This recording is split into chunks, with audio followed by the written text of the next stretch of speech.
that God is a vast, creative, cosmic consciousness who creates a virtual reality, and we are sparks of this vast cosmic consciousness, and we co-create our reality along with God. That's a lot of spiritual food, isn't it?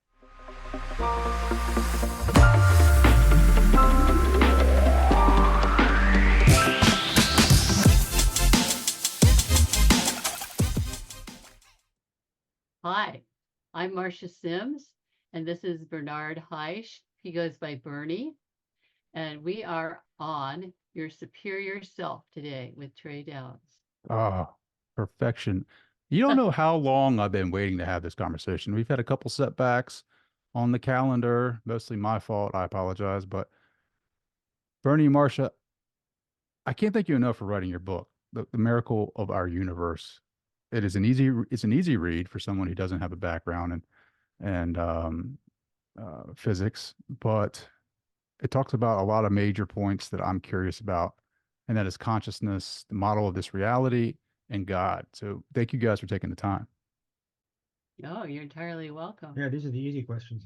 And you complimented me because I helped him make it more understandable because he's the scientist. So that means I did my job. Sure. Well, Yeah. that's that's funny you said that. So how does an opera singer and astrophysicist get together? Yeah. It Well, sounds like an astrophysicist and opera singer walk into a bar. What happens next? yeah. I start singing about the stars. How's There you that? go. There you go. How did you guys meet? Well, we met, it starts with the fact that my father was an aeronautical space engineer for Lockheed Martin, and he got me a job at Lockheed Palo Alto Research Laboratories, where Bernie had been hired as an astrophysicist. So all of that electrical engineering know-how that's in my mind from my father kind of guided me to meet Bernie. And I worked at the Space Sciences Laboratory to help organize the scientists. And believe me, they need it because their heads are up in the stars. Like Einstein. Mhm. So, yeah, I'd help Bernie prepare his papers for publication. I reserved travel reservations for him and, helped filing in the office. And just, I worked in a department for 80 men, by the way, actually, but that's how Bernie and I met. Sure. One day by the Xerox machine, we just connected. Oh, wow. That's, yeah, that's how it all That was started. it. That was it. Yeah, he asked Making. me out to lunch, and it just kept growing from that point on. Do you want to add Wow. to that, Oh, I think Bernie? you've covered it all. Yeah, it was a romance. He So took it's a me good thing out. you didn't. It's a good thing you didn't turn out to be a priest, right, Bernie? That's right, Yeah, yeah. he took me out. I wanted to say he took me out for a walk in the under the stars and showed me all of the constellations, and he won my heart. How's Yeah, oh, well, that? yeah, yeah. What's your No, favorite he's pretty. constellation, Bernie? Pardon me? What's your favorite constellation? Well, I really shouldn't say that because I'm an astronomer. And astronomers think that astrology is total bunk. So I think I'd rather pass on that one. But your favorite star system is, Oh, well, probably Ryan. oh, Orion? Yeah. Oh, I thought you said Why is Proxima that? Centauri. Well, that's a star. Oh, Ryan is a constellation. oh, Lots of okay. stars. He likes Orion and Proxima Centauri. Yeah, yeah. That's good. Now, Hmm. Proxima Centauri is the closest star to us, and it's a very small star. And I've written a number of papers on it. Measurements were made of X-ray emission from the star that I was involved in. So it's a star I wrote a lot of papers on, A lot of I think you had like 120 publications or something like that. something like that. Yeah. I thought you had over 300. No, but no. Oh, 130, over 130. That's what it No. is. Yeah. So He's let's. a good writer. He's written 4 books. That's incredible. That's Well, I impressive. found that the writing of the books seems more eventful than writing these other books that I mentioned, the four of The them. papers. Yeah, I mean, what I need to do in life, I think, is to follow up on work I did as a scientist which gave me some credibility. But the real important stuff wasn't really in my astrophysics papers. It's really, frankly, it's happening now. So it's a really exciting time for me personally, because it feels like the Yeah. whole thing is coming. The secret is going to pop out, even though it might not be at all The the God secret. we The expect. secret. Yeah. Hey, I want to, this is a good point right now to just bring up Bernie's philosophy of life. It's answered in his quote that actually is in many places on the internet. His quote is, advances are made by answering questions. Discoveries are made by answering, questioning answers. Let me say that again. Advances are made by answering questions. Discoveries are made by questioning answers. Hmm. That's the big deal. Is this how this all evolved for you, Bernie? Is questioning the answers that you were given, like through, I don't know, growing up and religion and belief systems? Like a scientist talking about the nature of God is something I don't stumble upon every day. Yeah. Like Yeah. how'd that come to be? It's hard to say now. A lot of it was probably due to my mother, who was very happy when she thought I was going to become a priest. She was a devout Catholic, and eventually, when I dropped out of the seminary when I was in college, it was evident I was no longer going to continue that priest track. I wanted to follow then the next most important thing to me, which was science, and then specifically astronomy and astrophysics. So a lot of it was due to my mother, who unfortunately must have been disappointed when she found out now her son is not going to become a priest after all. But there was a profound influence in my life at that time. It was called girls, and so that was yeah, that carried the day. But to emphasize how important spirituality was to him as he was being raised, he used to line up all of his stuffed animals in his bedroom on his bed and feed them communion. Oh wow. So he wanted to nurture his stuffed animals, and now he wants to nurture everyone.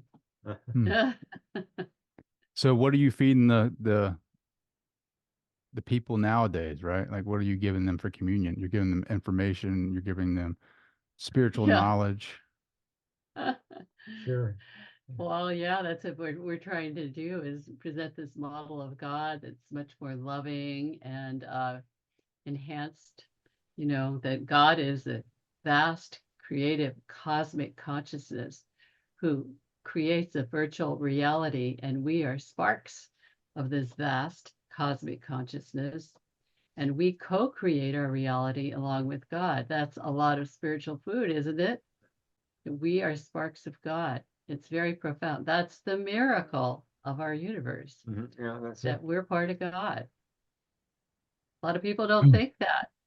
We're I would all say sparks of probably God. the majority of We're people, sparks of God. Yeah. majority of people, if you just look at the spread of beliefs, just have beliefs that are just not credible. I mean, some are just downright silly and stupid.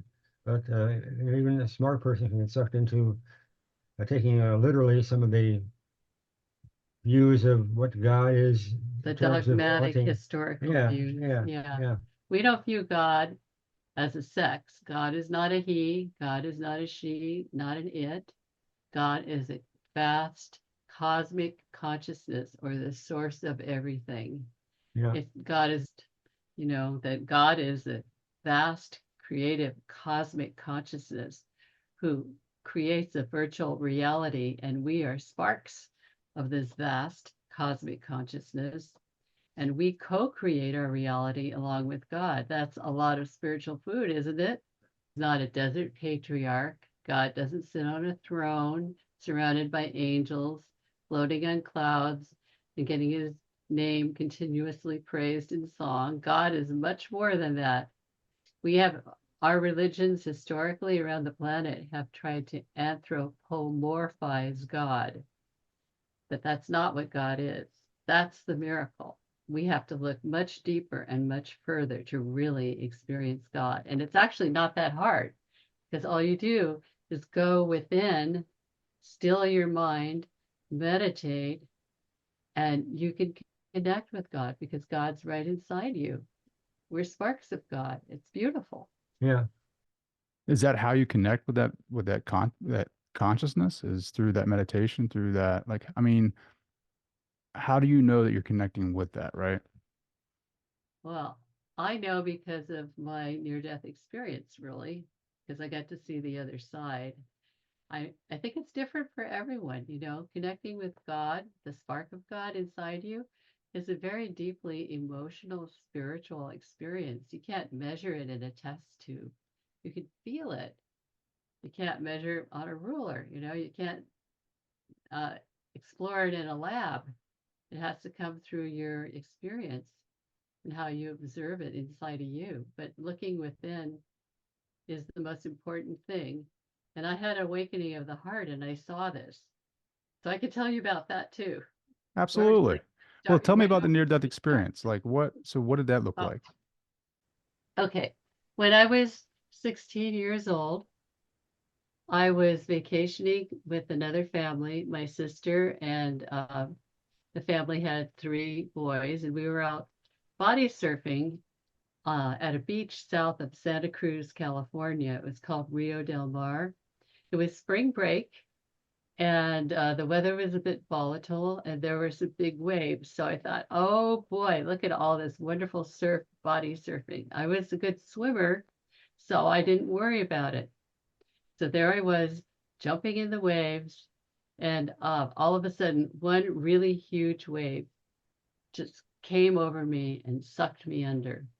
And it was very terrifying, and it took me a long time to get to the surface.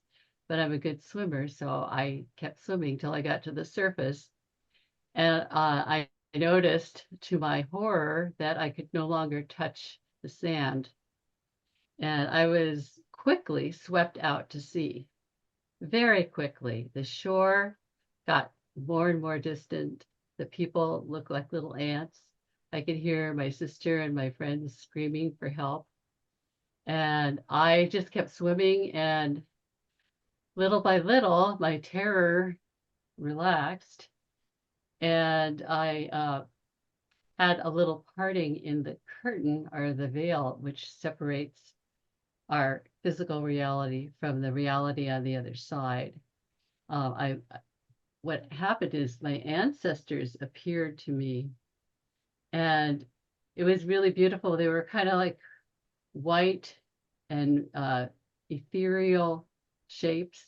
I could recognize the shape of both my grandmothers on both sides of my family and my grandfathers. And I recognized there were ancestors going way back. They all came to my rescue. And they said to me, Marsha, it's not your time to go yet. You have a lot to do. Relax. We're going to keep you afloat until help comes to rescue you. So just relax. And I did. And it was very real to me. I mean, I was looking on the other side of the physical realm and I saw them and I relaxed, just floated on my back, and this beautiful halo of purple light, magenta light, white light, halo of love just enveloped me. And I just floated. I didn't even have to swim. I just put my arms back and I floated. And then pretty soon, after a while, a surfer appeared on a surfboard to rescue me. So my ancestors were right.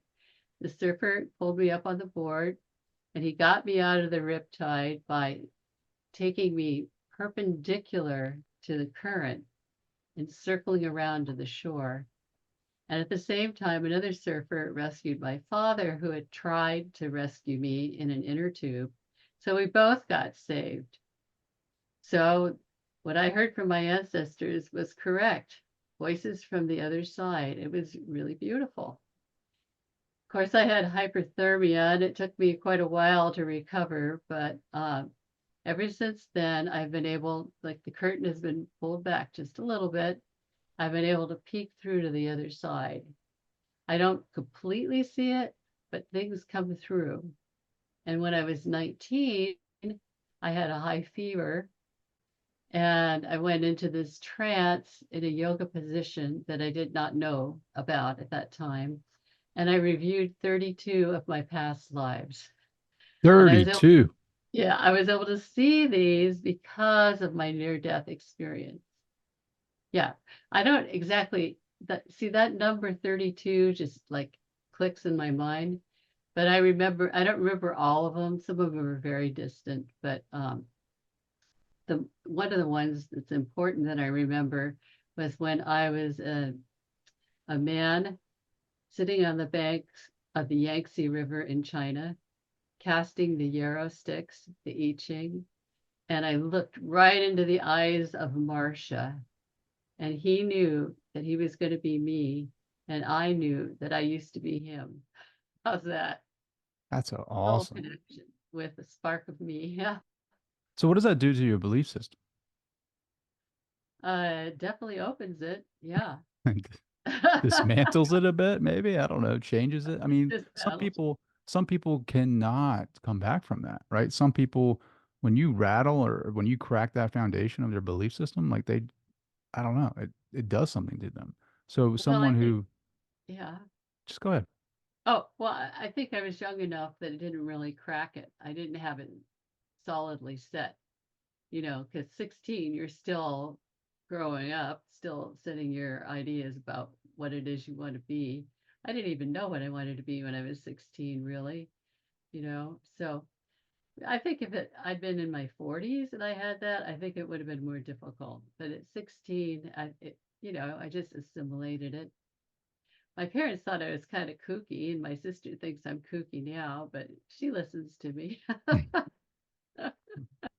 How do near-death experiences fit into your model of reality?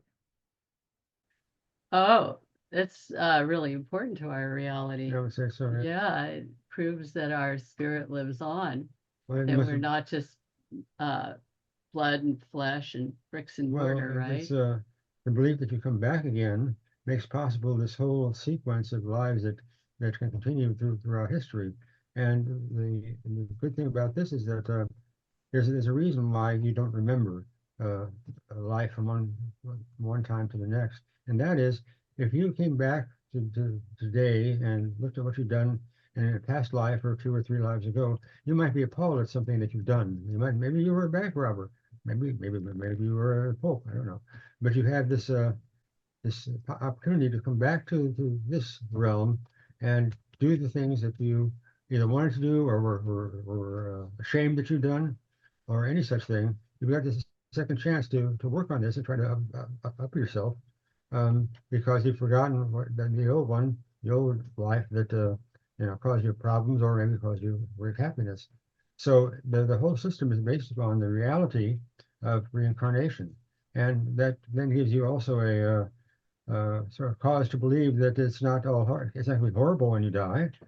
You'll come back and you'll review your life and decide what kind of life approximately you'll want coming back again in the next one, which will be, from whatever choice you make. So the system is very self-consistent and it's very fair. And in fact, I can't imagine how it would be fair to try to explain how a 6-month-old baby dies and from whatever disease that would be. But to have something like that happen, and they say, well, this baby is going straight to heaven because it was pure and simple and all that. That's not very good. I mean, that's not a way to educate yourself Well, that's not enough time to educate yeah. yourself. That in the case of somebody dying when they were six, you said 6 months old. Whatever. Yeah, I think the people around the baby would be learning from that experience. That we're not sure about But that. the point is, it's a perfectly just system. It's not as if you can sort of dodge the bullet by living a rotten life and then trying to make up for it towards the end of your lifetime. Um, You have karma to pay you have for, karma to good pay. and bad. Yeah, good and Yeah. bad karma is the way that you handled coming into a lifetime again after having lived one or two or three or many lives beforehand. So that's a basic way of avoiding the typical. Why do bad things happen to good people? Yeah, That's a good answer to that, yeah, right? it is, and a fair Because one. It's a just and a fair one. yeah, it makes life more fair because you do have to pay some sort of debt for ill deeds, but it's not infinite. That's why we don't believe in hell, by the way, because hell is a infinite punishment for sins that somebody may have committed or evil deeds. But God is infinitely just, and we are sparks of God. So why would God condemn a spark of himself to infinite punishment in a place called hell? It makes no sense. So that's why where the negative karma comes for. You have to pay for your debts, and you can make up for them by doing really good things. You can have as many lives as you want.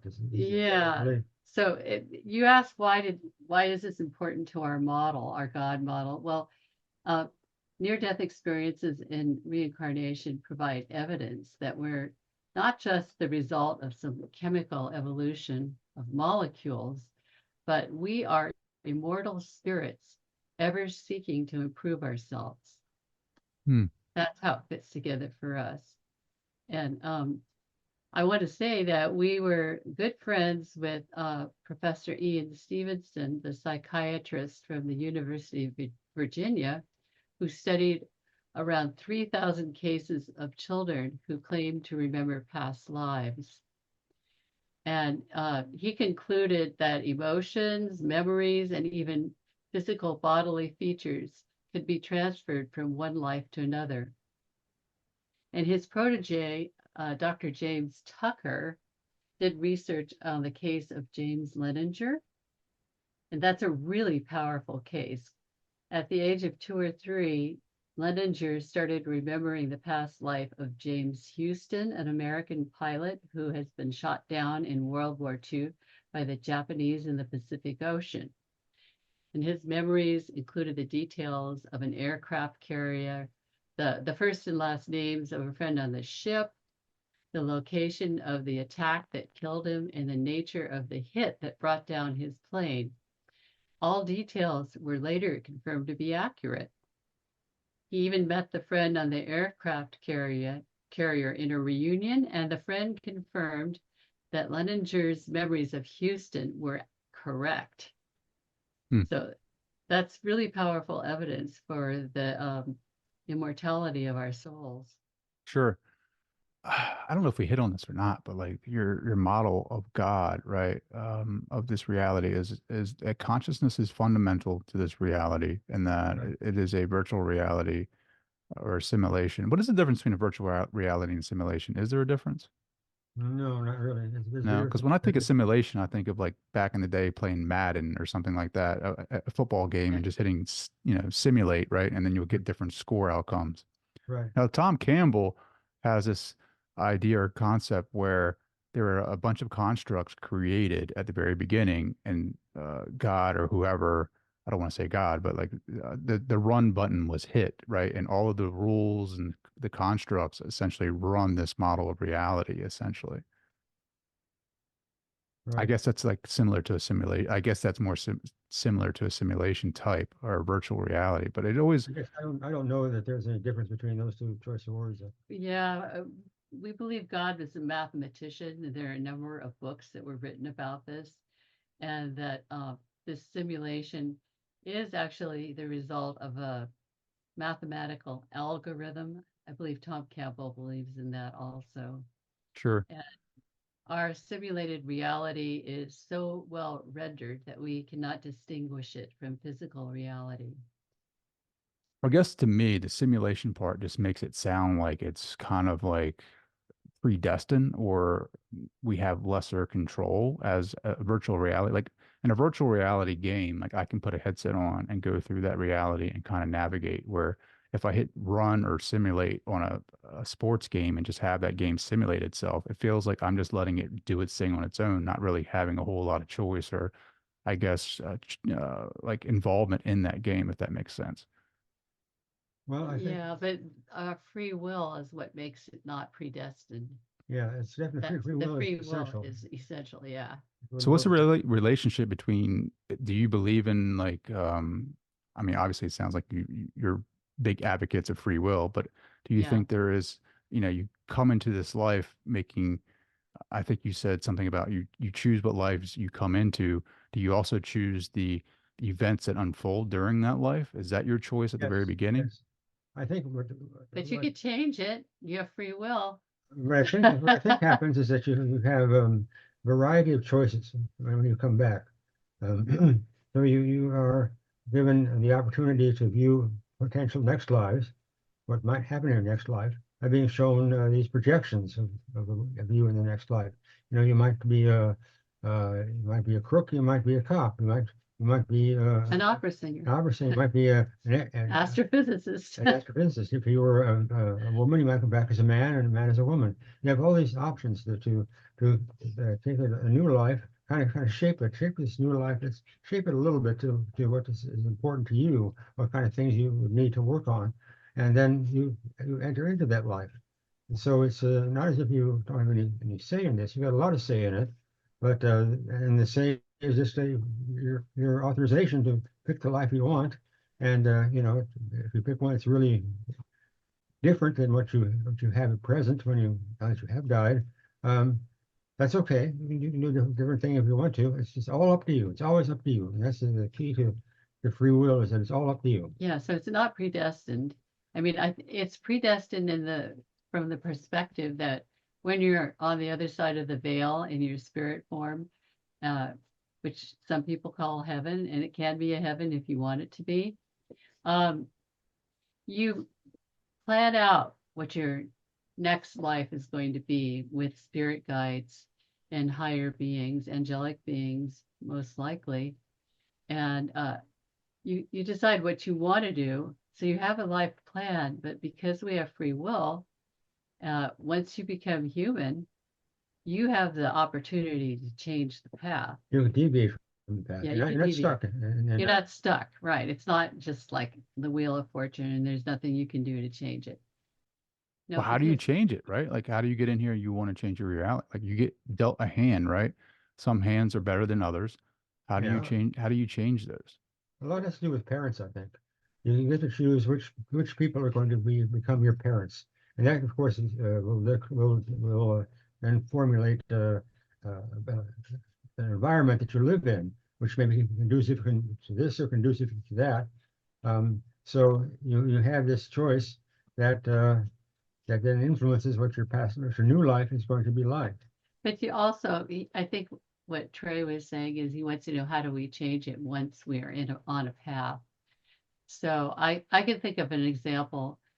So when Bernie was writing this book, The Miracle of Our Universe, A New View of Consciousness, God, Science, and Reality, he worked on it for about 5 years and he was having problems getting it all together because he developed Parkinson's. And so he was very proud. He wanted to do it all by himself, but I have this history of helping with scientific articles, etc., and we've worked together many times. So finally, he came to me and he said, "Marsha, would you be willing to help me put this book together? And if you do, I'll let you put your name on it." And I said, well, I had that choice because I'm really busy. I'm a music teacher. And I thought, gosh, this is going to take a lot of extra work. I don't know if I want to do it, But then, I knew inside me that that was something I had pre-planned on the other side and that Bernie and I decided we were going to do is to write this book. So I had the opportunity not to do it, but I chose to do it anyway because I knew that I was supposed to do it. So I think we know when we stray from our path, and you better have a good reason to stray from your path because things are going to really change and it might not be the way you want it to be. So I don't know. That's my experience anyway. They say be careful about what you wish for because you might get it. I'm glad I chose to write the book with him. I'm having a great time. Sure. I'm glad you guys, put this together because it answers a lot of questions. It has science in it that supports a lot of my truths that I assumed, right? But it brings it forth in a evidential way that makes a lot of sense to me. Um, you know, Consciousness is fundamental to this reality. Like that makes sense to me. This being a virtual reality makes sense to me. What happens when you take the virtual reality goggles off? Like what is there? Well, the what you've created what God has created within His mind is an environment for this next round of creatures, us, animals and so on to incarnate into. And so there's a mechanism there for saying when you come into the new life, you start out with only these bare essential necessary to survive instructions on you. So within that you can choose whatever you want to carry out the rest of your life. So it's something that's totally up to what you're willing to take on. You know, you may be willing to take on a very dangerous life if for some reason there was an issue with you in the past. You might take on a very sickly life. So it's up to you. I think what he was asking, Bernie, is what happens when we're not inside the virtual reality. Is that what you were asking? Sure. I Like, think that, yeah, then you go back to your spirit self or your essence, which is what I saw when I saw my ancestors. Right? It's You kind know, of a kind of an ethereal form. experiment, I guess, or action. It happens to take you back to the spirit world because that's our natural sort of base zero home, and it's from there that we do decide what it is that we really want to do next time around. Yeah. sure. You know, there's one important thing that we should discuss with the simulation hypothesis, Yeah. and that has to do with the structure of an atom. And Bernie taught me all this, but I can put it in layman's terms. So the atom used to be considered a miniature solar system. When I was in chemistry and biology in high school, that was what I was taught. It was a miniature solar system where the electrons orbited around the nucleus. But now it's viewed more abstractly as a nucleus being surrounded by electrons that form a cloud of probability. So this opens the door to all sorts of potential. So this cloud of probability, the electron could be anywhere in any particular part of time. So this cloud of probability becomes potentialities rather than things or facts. So we're actually in a world of potentialities. And so this has to do with quantum physics. How is it possible if you cut open your armchair and take a measurement of a few electrons inside, those electrons will be promoted into existence by virtue of being measured. The unmeasured electrons will be left to languish in a cloud of probability. And So that opens the whole door. this is Yeah. modern quantum physics. In fact, the theory that Marsha was just describing is due to Niels Bohr, who was one of the founders of relativity. And it actually does claim that something is not real until it's measured. That the reality of something is determined by whether or not you or some other creature, I think, uh, uh, does an interaction. So it's a very strange, mystical way of viewing reality that it's different than the nuts and bolts that we are used to or we learned in high school. But it also opens up the door to all sorts of variations on things that can happen or and opportunities that people can be offered to come back into a life and live. It's and it certainly does point to the idea that God is or a God is back there dreaming up universes to move into, and that is God's attention to that makes it happen. It doesn't happen until it's thought to be until it's activated by a consciousness, and this is where consciousness comes in. This is where it really comes in because it's consciousness at this level that makes the world be this possible thing that it is, this huge, stable, terrific machine for letting God experience himself.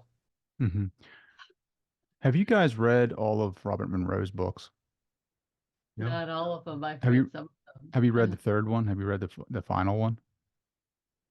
No, I No. just know about him and his work, So and I his know third about his book, Tom Campbell. Yeah. Okay. well, his third book is interesting because it talks about going to the starting point or to his home, right? And he has out of body experiences in non-physical reality, and he's able to. I don't know how. It's just his explanation of it. Like he goes back to the beginning of it. I don't know if it's. And he talks about an aperture that he goes to, but he can't get past it. But essentially, what happens is he's able to get his consciousness to awaken, right? Like inside the dream. And when he awakens from this deep sleep, he realizes the universe that he's created. And he's surrounded by a bunch of other consciousness that are larger than he is. And they're all going to a different, I don't know, dimension, or they're heading somewhere on a path or travel, or going somewhere. And they're looking at him as a small consciousness. They're like, where are your gifts? And he's like, I don't, like, he's just figuring out where he's at. He just remembers that he's fallen asleep. And through that sleep, he's had all these dreams and experiences. And I'm assuming like the mind of God is kind of similar to that, where maybe God has fallen asleep and we're in this dream or in this mind, and we're having all these experiences. And it's like at some point, you know, when we have all the experiences that we could ever possibly experience, like God will wake up again, and then just who knows what happens after that. But I thought it was just so fascinating because a lot of, I shouldn't say a lot, but I read another astrophysicist uh, pieces of work from Johns Hopkins, and he says that everything is mind. And I'm like, that's so weird how Robert Monroe wrote that, right? He was a reporter. He wasn't like, you know, he was essentially reporting his experiences. So I wonder if it's similar to that. Maybe God is sleeping or dreaming, and we're just inside that dream. Well, in the Hindu tradition, Maya that illusion, is Maya, right? and there's Yeah. also the sleep of Brahman, which is when when the manifestation of the universe comes to an end, or I suppose for reasons that it may be that the Brahman, the ultimate God, is uh, feels the necessity to rest and to gear himself up for another experience. I suppose that could be the case. It certainly is found in Hinduism that there is this concept of the sleep of Brahman. It's so Yeah. fascinating. I'm gonna have to Yeah. ask you guys the question that I've been wanting to ask since I was a little boy. I remember thinking this at like 7, 8 years old and never really having an answer. Like, if God created us, like, who created God? Mm. Oh, well, we have an answer, but it's not completely definitive. We turn to Jewish Kabbalah mysticism, and we actually came up with the idea. We agree that God came out of the Ein Sof, Einsof, which is the vast vacuum of nothingness. And we don't know anything before that. I mean, but in the Kabbalah tradition, that's where God came from, the Ein Sof. And God was, I'll tell you what we've come up with. This is our model. Remember, we use models. We don't say we have all of the answers. We're still exploring, as scientists do. That God was this vast cosmic consciousness that emerged from the Ein Sof. And then God got really lonely because he was all by himself and he didn't have anything to do, no amusements. He wanted to be creative because the cosmic consciousness would want to be creative. Yeah. So he created the 0 point field, the ZPF. And I'll tell you all about that. And using the ZPF, the 0 point field, he created the Big Bang. The Big Bang was this tiny, tiny little point that got so condensed and had so much pressure that it exploded. And you might want to add to this, Bernie, but Yeah. it exploded. It created the universe. It created solar systems, galaxies, planets, Well, us. let me be You could talk about the Big Bang. candidly honest here about this. That what we just said is in some extent all bullshit because there is Well, Bernie, there is let's not talk about that. Let's just talk about the Big Bang. I'm talking about the Big Bang. That there is no better You explanation. shouldn't use that term, by the Sorry, way. there is a Can you cut it out? yeah there is a it's all words. I It's mean, words. What is Marsha the is Big under some Bang? words. I under some words. This really doesn't explain any more than the very first thing that she said about Einstein. Doesn't explain anything really. It's unless we get It's a some better idea model. of how there might be a different kind of time, a flow of time that would make possible something happening because it was sort of tweaked below the level of time and then brought to the surface, and there the Big Bang happened. That's I can say that, and that's really about as good as anybody knows how it came about, because there's a fundamental possibility here that you have something that's being caused by something that happened earlier before time. Think about that, and more than think about that, and you'll find that it's just an idea that has no solution. Unless we discover wholly new physics, there's no solution to that problem. That what you're going to get is only what you put into it, and so yeah, that's a problem. Yeah, I don't know if that question can be completely answered.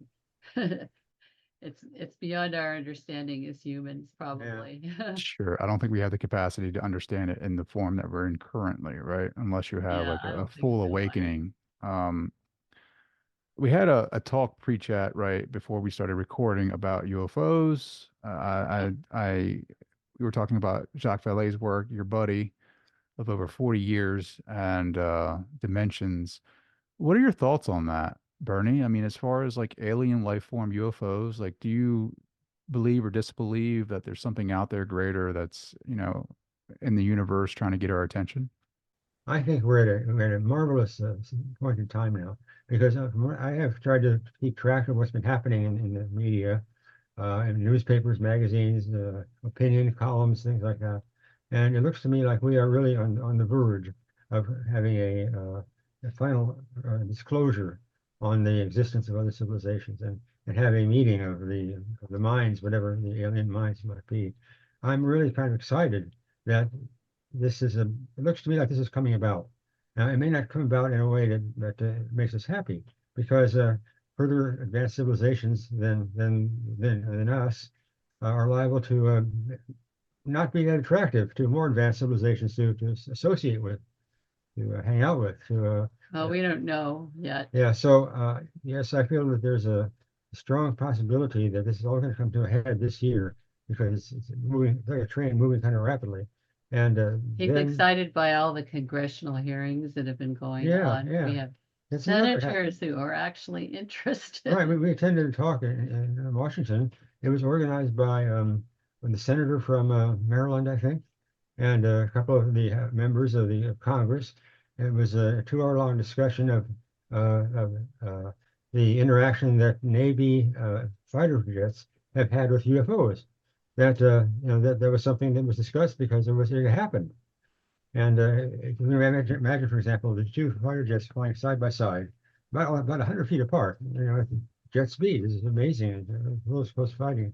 And this Lieutenant Commander David Freiberg, was flying one jet, one F-16, and another colleague was flying beside him, like this, and some kind of a little ball, maybe about this size, some little ball would whip in between the two jets. And these are going 600 miles per hour, and some little ball comes along, goes right through them without any form of propulsion, without anything that we know of that could possibly, keep it in the air.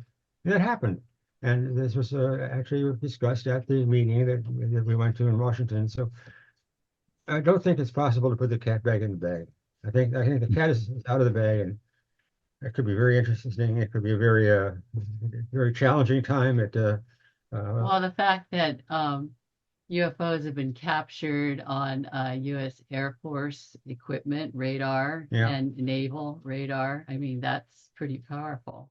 Sure. I mean, there's a lot of information out there right now. I mean, you got like what Stephen Grush on Rogan talking, claiming to be a whistleblower about secret, government programs that are reverse engineering craft. And then you also have like, Jacques coming out with all these books about the phenomena. What do you think Jacques' take is on it, right? Like, does he really think that there's other planetary intelligences like toying with us, or do you think it's the larger consciousness system like trying to get our attention?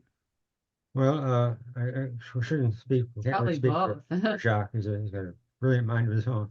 But so the basic question there was what? Well, no, he wants to know if we think it was an alternate reality or Oh. if it's, actually craft. Yeah, I think it's both. I mean, Jacques Vallée, from my understanding, was that he was thinking of uses alternate dimensions yeah, he sees other it from, just the one we're in, as most likely not a simple example of, those guys, those aliens coming and meeting up with us. and traveling in, There may be spacecraft. far more than one civilization, very likely far more than one civilization within a few light years of us. And But, different kinds of consciousnesses. all right, with different stages of evolution and so Yeah. on. So It's just it's kind of funny how like people, or not people, I shouldn't say people, I should say entities that can travel light years to travel here and just observe us, right? You have that well, technology, maybe. I mean, maybe, that's right? interpretation. Allegedly, right? Yeah. That allegedly they can come here from million of light years or whatever. Like they would crash, right? In my backyard, they would crash. And I just find that hard to believe. Just me personally, I just like they have this advanced technology. Why would they have like, these anti-gravity craft that can do all these Mhm. different maneuvers and outmaneuver fighter jets, but they crash in my backyard because of whatever reason. I just feel like there's something more going on. Like to your point Oh about yeah. different dimensions, like Yeah. that makes me very curious. Do you think different dimensions could be, and that's just me thinking, like different dimensions could possibly be different virtual realities within the game? I don't know. Seems I, pretty likely, doesn't you're it? right that this is a much deeper subject than this top level one of having this interactions of Spacecraft. the Federation versus Klingons. Yeah. All So right. yeah, and I think that Jacques has probably among the people I know that have been in that field for a long time. Jacques is at the top of the heap in terms of having some depth of explanation and being able to capture really useful data that will become, well, just doing this in a way that is rigorous and scientific, but without being sucked into well, we know it's got to be, visitors from Proxima Centauri. Well, no, Yeah. it doesn't. It could be from something very much From from something we somewhere don't even else. know. It might be something having to do with uh, the nature of matter there, or we might have a system that in which things can interact with each other, go through each other, have all sorts of things happening or able to happen that are way beyond our imagination even.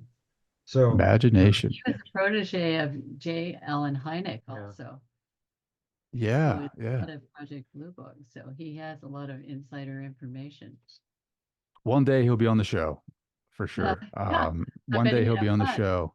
Oh yeah, for sure. Like, it's just so fascinating to me. Like, it's just like, what is it? I mean, they are conscious beings that, to me, are more advanced, in many different ways, not just technological, but like also consciously. If they can, Yeah, because all yeah. the commonalities, like they don't speak using words, right? Like everything is telepathy. Everything is like communicating through consciousness to each other.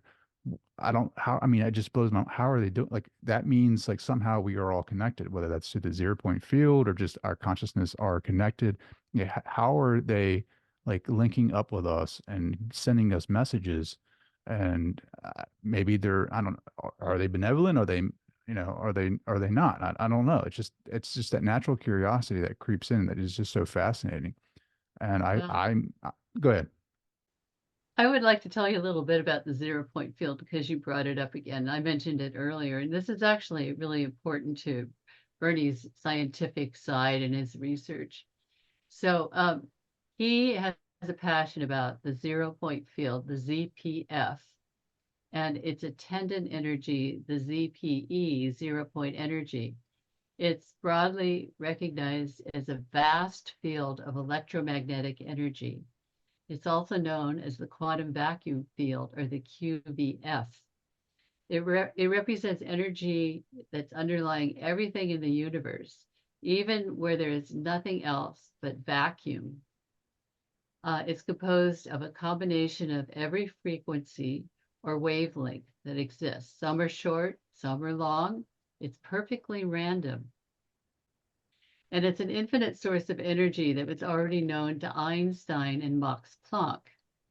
So Bernie believes, and our company Jovion, JOVION.com, we believe that the ZPF can be tapped in a way that would provide humanity with an endless supply of totally clean energy without violating the second law of thermodynamics. Our process has nothing to do with heat. It's electromagnetic. So there's a Kazmir force that happens when two parallel metal plates are pushed together by an overpressure of the ZPE from the outside of the plates. A Kazmir cavity can be created that takes advantage of this force. The ZPF can be manipulated through the use of nano-sized Kazmir cavities by squeezing out photon energy. Electron energy orbitals of an atom spiral down inside the Kazmir cavity, and photons are squeezed off. And then the photons would be sent in our process through a photovoltaic cell, and electricity will be generated. This is the same process that is used for harvesting solar energy. So it is already possible to do this through a photovoltaic cell. This could be done with a device that we've dubbed the Kazmir Generator, which is already patented. Bernie and Garrett Modell founded the company, and you can check out our website, www.jovion.com, and you can read all about the ideas and the process.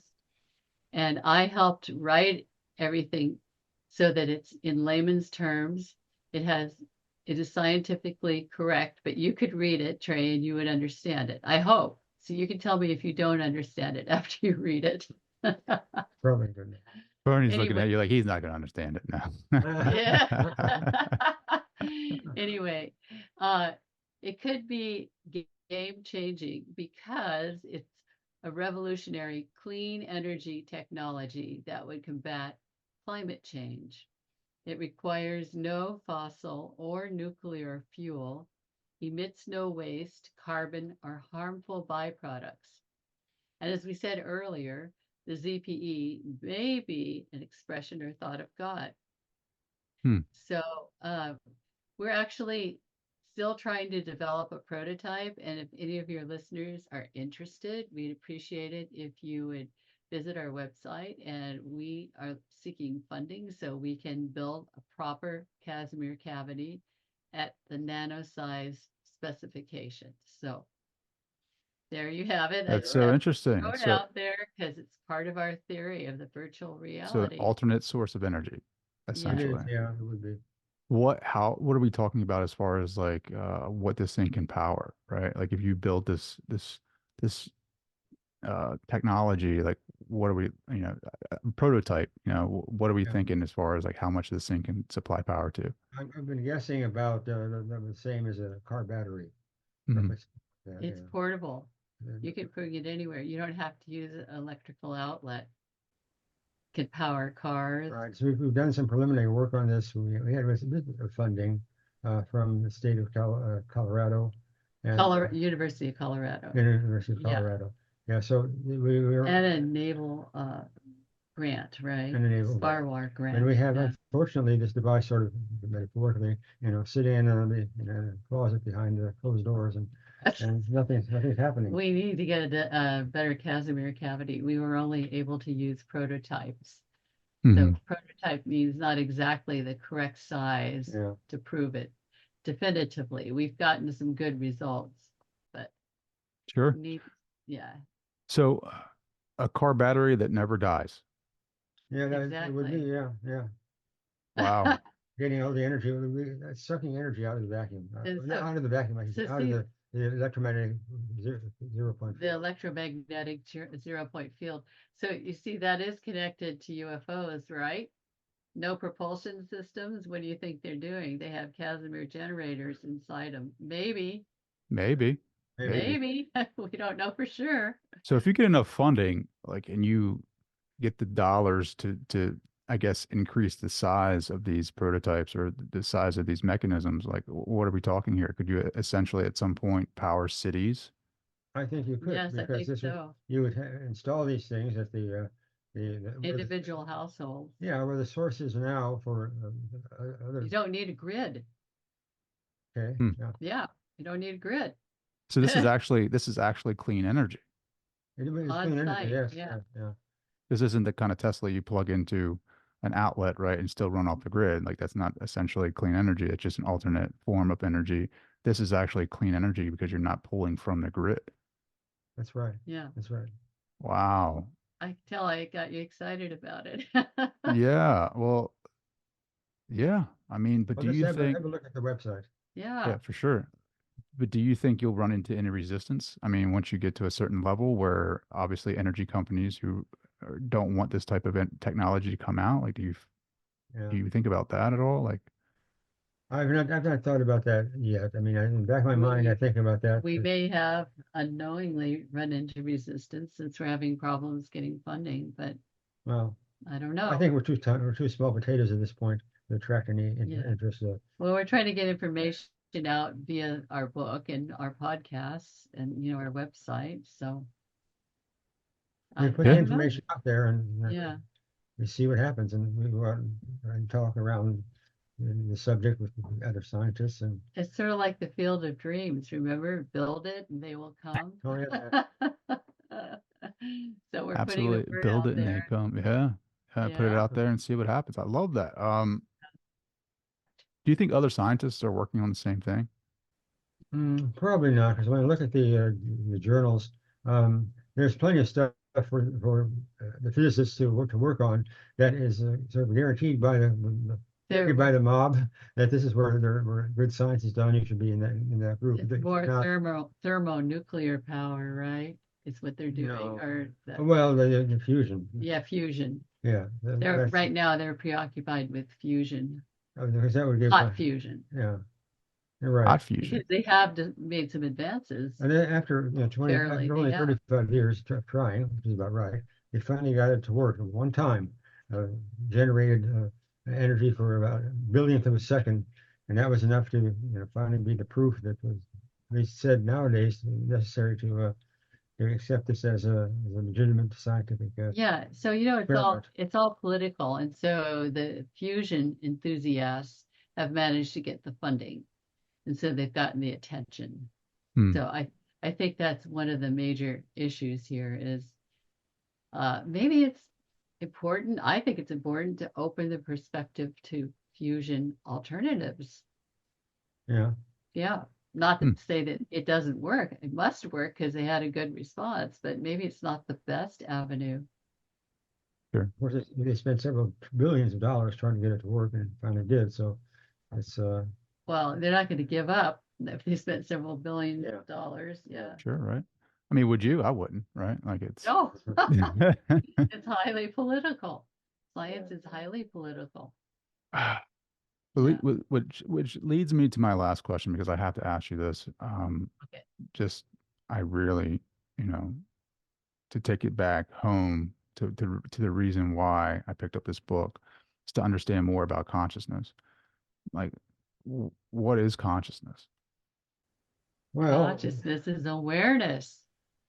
it's something that I know that's just another adjective, but it is. Okay, go on. it's something that you well, let's see. It's a knowing, it's an awareness. It's something that you're aware of. It's probably the most knowledgeable thing to your life because you have it. Consciousness is that.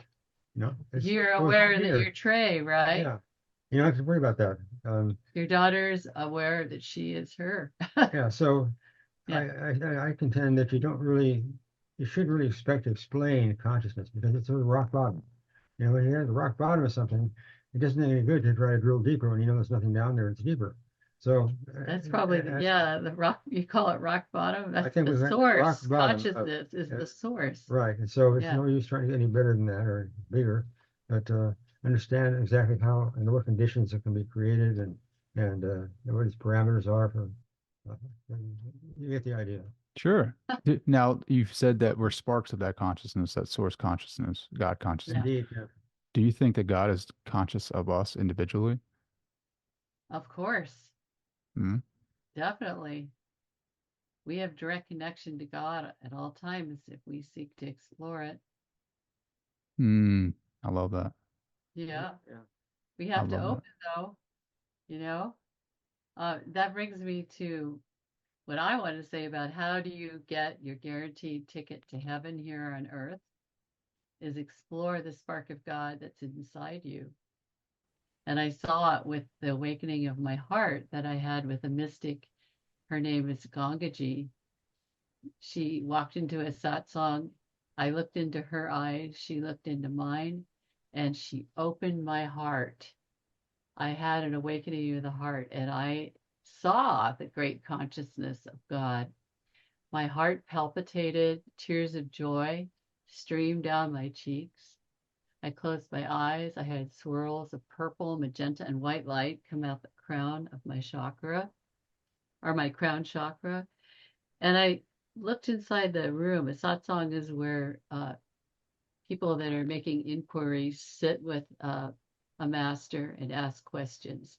So we were all seekers, and I saw that there were little threads of white light that went between each person in the room. It was like a net of white light.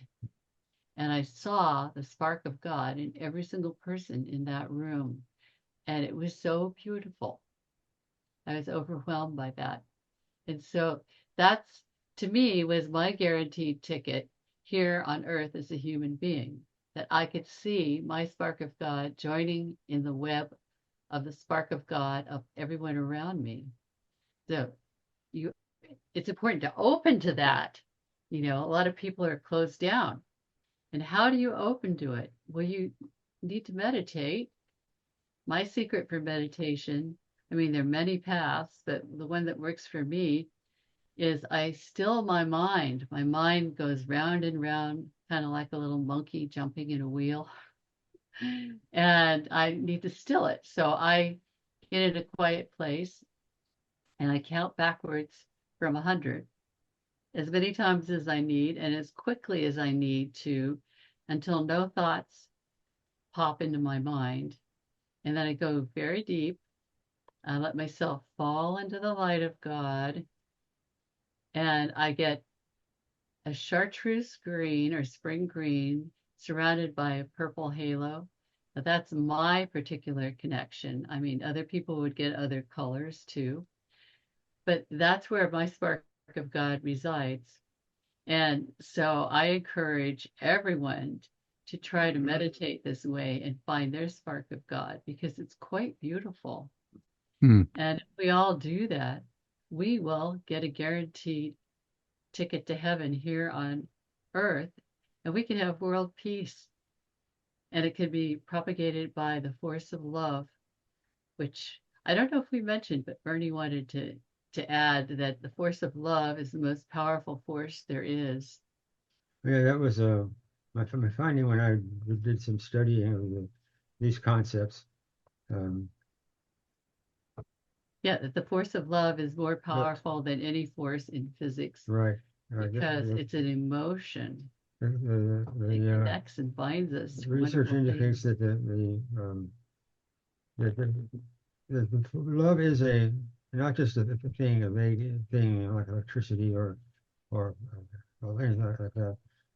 It really has it's a force of its own. It can be not now, but in the future, it can be utilized to build things, to stabilize things, to make things happen as a more powerful force even than what we have today in terms of the other physical and chemical Forces that create our products. Yeah, physical realm, right.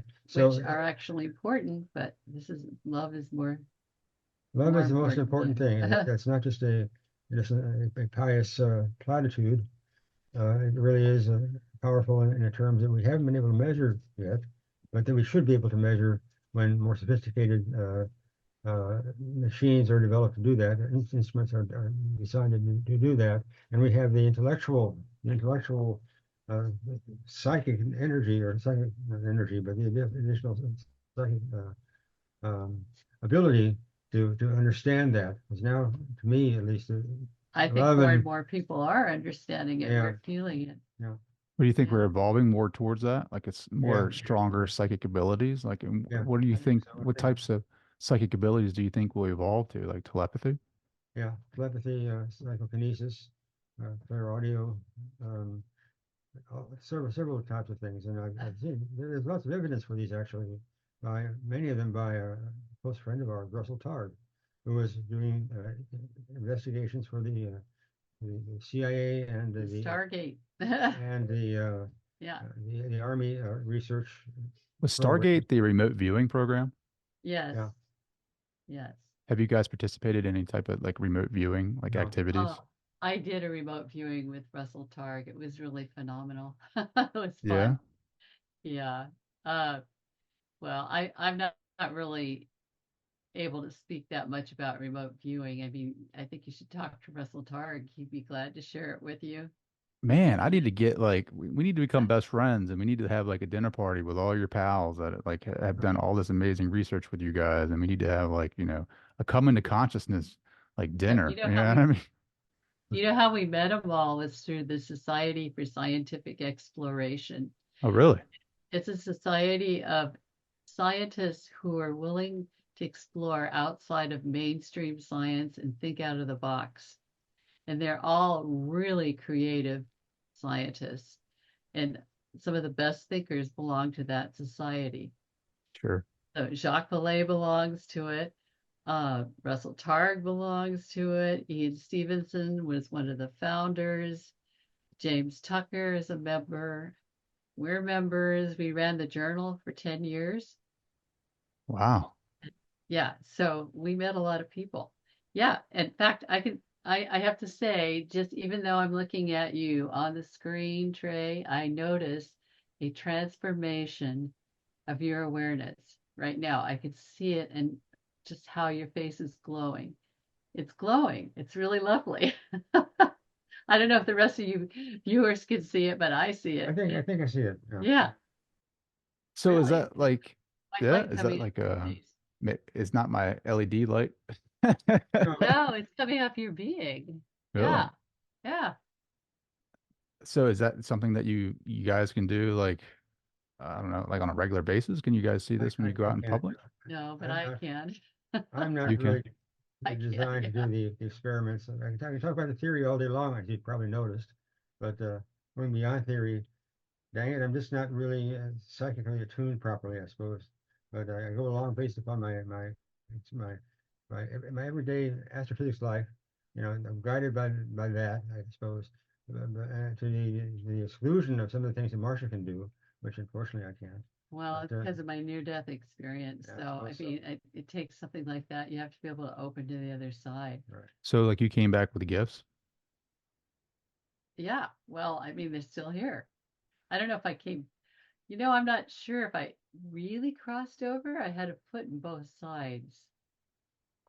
I don't know if you mentioned the gifts that you came back with. I don't know. Can you say that again? Like what? So the gifts or the gifts that developed, I guess, more strong. Like they came back stronger. Like I don't know if you had them Yeah. initially, but like what was salient to you when you came back that you were able to do? Well, much more aware of ESP, uh, seeing auras on people, remembering past lives, seeing past lives of others around me, getting really strong intuition about things that are going to happen in the future, uh, communicating with spirits or souls who've passed to the other side. Sometimes I get God, this is messages. like a whole nother episode, guys. Well, you can Have you always seen reach out. his past lives? Have you seen Bernie's past lives? You, yeah. Have you guys lived together? Actually resonated with what I told him. So Yeah. Well, we were monks together in Really? a monastery way up on top of a cliff. The only way that we could get up was be carried up on a basket. It's probably like that monastery in Greece. Perhaps it's Greece Hmm. or Italy that's way up on a cliff. I don't know if I've seen pictures of it. I'm not sure if it was that one, but it was a place like that where we were very isolated. Wow. And we spent our days in prayer Can you and imagine? writing. Can you imagine that, right? That lifestyle of like solitude, of like prayer, just being fully present in the moment, like what that does for you spiritually. Yeah, yeah. Well, one of our tasks was to write down the history of humanity. It was during the Middle Ages, Dark Ages. When did you start? Like, what was the start date of humanity? When we were writing, Yeah, oh, when you were writing. What was day one of humanity? Hmm. day one. Day one. Do you know? I don't actually. Well, I don't know if I could say. I'll have to think about this, Trey. I'm yeah, not sure I have an answer for you right now. it would be the time after Charlemagne, I guess. When Yeah. Day one Day one, it was around 800 AD. Was of humanity? Oh, you mean of our current yeah, yeah. civilization? Oh, okay. If you had to pick a date, that's But one we that you could probably defend, but it's certainly not indicative of that. day one of our current Yeah. civilization, but man, it goes back much further than that because I have memories of Egypt. Really? So yeah. Oh, that's so interesting. I got to talk to you more. I did a past life viewing of a life in Egypt with this healer that came to our house, Suzanne Spooner, and she helped me see it. Oh, she's in QHHT, right? Do you know who she is? Yeah, I know Suzanne. Yeah. That's the Oh, one okay. person that I know. Yeah, that's the. Okay. We were moving giant stones with sound. Really? That's how they were built? Well, they were moved. We were moving them with the giant trumpets. I mean, that's what I remembered in my visions. This is That's a funny. cost now. Well, yeah, it's a model. Okay, It's I a can't model. prove Let's put that disclaimer out. it. This is a model, right? Like, but that's Yeah, funny how like you were moving things with sound and now you're a music teacher. sound's really important. I didn't get to tell you about that. So, sound is the mathematical expression of God in music. So, it goes back to Plato, who envisioned there's a physical realm and then there's a realm of forms. And he was the one that actually started the whole theory of how to create music, by you take the string and you divide it in half and you'd get octaves and you get, Don't forget yeah, I didn't get to the Pythagoras. Hmm. Plato and Pythagoras. Oh yeah, oh Pythagoras. Okay, I should tell you. Let me go to my notes so I get it right. Because Plato was the allegory of the cave. Yeah, that's a yeah. Pythagoras, he believed that in addition to the physical world we perceive, there's a real world of mathematical forms. So concepts like pi, the ratio of the circumference of a circle to its diameter, or the speed of light, 186,000 miles per second. Other examples are Newton's laws of motion and Einstein's theory of relativity. And this is tied to music Hmm. through the founder of modern music, Johann Sebastian Bach. So he developed a system of tuning in which each half step of an octave is tuned to the 12th root of 2. And other aspects of music, such as rhythm, time signature, and other notations, are also mathematical. Any musician who reads music knows this. It's very intuitive. So, this mathematical nature of music makes me wonder whether God uses music as a mathematical expression through sound. Yes, I believe that. Or is it possible that music is mathematical because the universe was designed by a pure mathematician? Music has the greatest influence on us of anything abstract in the world. It undergirds all of society, from uh, Muslim calls to prayer, to masses in churches, classical symphonies, operas, and rock and pop and rap and DJ music. So there's a hymn that even claims, "All nature sings and round me rings the music of the spheres." So perhaps music, by its mathematical nature, is a universal expression for civilization and God. And that's why I'm a music teacher and an opera singer, because I Ah, use the voice of speaking the God. language of God, huh? Speaking the Yeah. language of God. Did you hear music when you had your near death? Yeah, a couple of people have asked me that. I don't have any recollections of it, but everything is kind of musical to me. And at the time, I was really deeply immersed in singing in a choir and playing piano and singing in musicals. So it was all just part of who I was. But I know there are accounts that people actually hear symphonies on the other side or musical compositions that they come back to write. I have to say, Bernie and I are songwriters, and I hear a lot of melodies. Hmm. I can channel melodies. I'm not Mozart, but I still Sure. I channel melodies. We actually have a couple of songs that have been released worldwide. Really? The most recent one is called The Pirate's Gold. We wrote with Antonia V, and it's a really beautiful song, and anyone can listen to it on any of the platforms like Apple Music, Spotify, YouTube. Just Google The Pirate's Gold. And another one we recently got released is called Hands Around the Planet. Let's join hands around the planet. I love it. I love it. So, I love it. yeah. Wow. You guys are a treasure trove of knowledge. Let me tell you that. Real quick, just out of curiosity, because I was thinking about this earlier today when I was reading your book. How does the Nelson Mandela effect like come into play in this virtual reality, right? That's something that's just been introduced into I don't know the about New that. Age thinking. I don't consider it legitimate. The way it goes is this: it was discovered by one of the researchers in this area that um, he remembered that when he was a kid, uh, Jiffy butter was what he ate. But when he saw Jiffy this peanut butter? Jiffy peanut butter, Okay. but when he looked at Jiffy can now recently, he found that it was did not have a Y. Uh, what was it? Well, okay, wait. I actually, so it's a type of false memory that occurs when many different people incorrectly remember the same Yeah. thing. That's what Google says. Yeah, so you may have something Yeah. to go through it. I was growing up, and as a kid growing up, I ate Jiffy peanut butter. I know it's Jiffy peanut butter, and someone else comes along and says, "No, I did that too. It's just Jiffy peanut butter. There's no Y there at the end." And there are lots of examples of this, supposedly, that have been compiled for the web. Things like the Mandela effect is, so you may remember Nelson Mandela in prison, and other people remember him as president of the South Africa, which he was.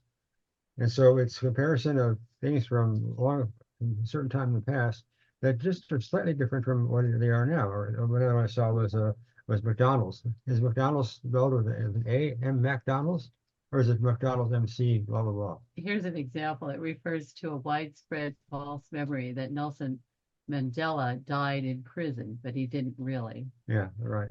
So So, Well, I don't put much stock in this. It's kind of cute to analyze, but I don't quite see where this would fit into anything.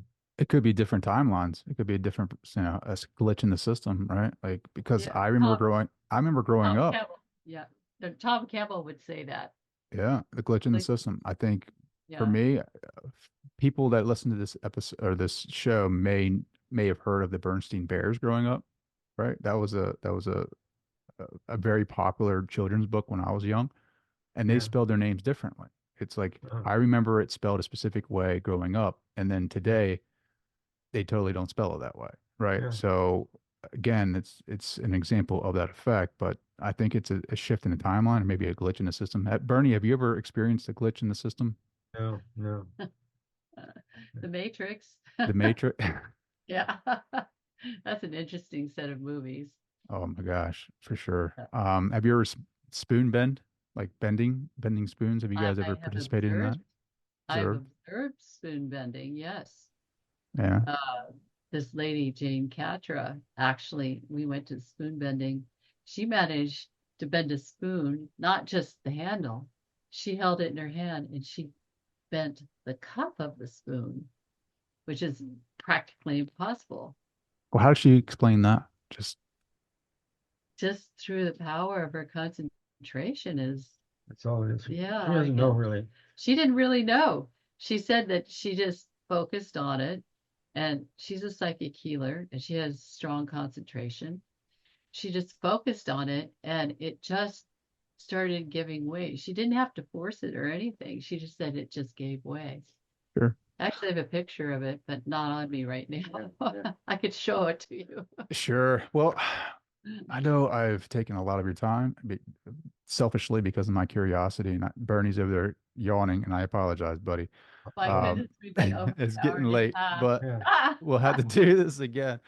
You're Guys, I gonna have can't. a long podcast. I love it though. I love it. I think a lot of people are curious about the same subjects, and I think they're going to be fascinated by your work and hopefully curious to find out more about your stuff. Yes, thank you very much. Yeah, okay, I'll repeat the name of our book because this is really important because all the things we spoke about are covered in our book in much more detail. Our book is called The Miracle of Our Universe, a new view of consciousness, God, science, and reality. And we have a website. It's